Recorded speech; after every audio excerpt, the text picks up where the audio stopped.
স্কুলের পরীক্ষার ডিউটিতে এসে সুপ্রিম কোর্টের চাকরি বাতিলের খবর জানতে পেরেছেন মেদিনীপুর টাউন হলের দুই শিক্ষক, একজন বাংলার, অন্যজন অর্থনীতির শিক্ষক বলেন, এর আগে দুটো কলেজে পার্শ্ব শিক্ষক ছিলাম।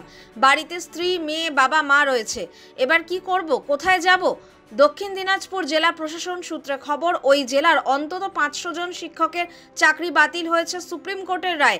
প্রশাসনিক আধিকারিকদের একাংশের বক্তব্য, বহু স্কুলেই শিক্ষকের অভাব রয়েছে। এতদিন যারা পড়াচ্ছিলেন তাদেরও যদি এবার চাকরি চলে যায়, জেলার শিক্ষা ব্যবস্থাটাই ভেঙে পড়বে। এক আধিকারিকের কথায়, পরীক্ষার প্রস্তুতি, প্রশাসনিক কাজকর্ম, বিভিন্ন সরকারি প্রকল্পের বাস্তবায়ন, সব ক্ষেত্রেই সমস্যা তৈরি হবে। দ্রুত নিয়োগ না হলে খুব সমস্যা হবে। 2016 সালের এসএসসি প্যানেলে থাকা 26,000 জনের চাকরি বৃহস্পতিবার বাতিল করে দিয়েছে সুপ্রিম কোর্টের প্রধান বিচারপতি সঞ্জীব খান্না এবং বিচারপতি সঞ্জয় কুমারের বেঞ্চ।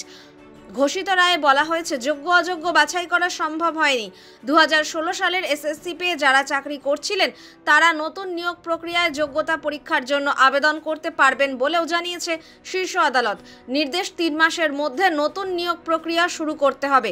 যারা অন্য সরকারি চাকরি ছেড়ে 2016 সালের এসএসসির মাধ্যমে স্কুলের চাকরিতে যোগদান করেছিলেন তারা চাইলে পুরনো কর্মস্থলে ফিরে যেতে পারবেন।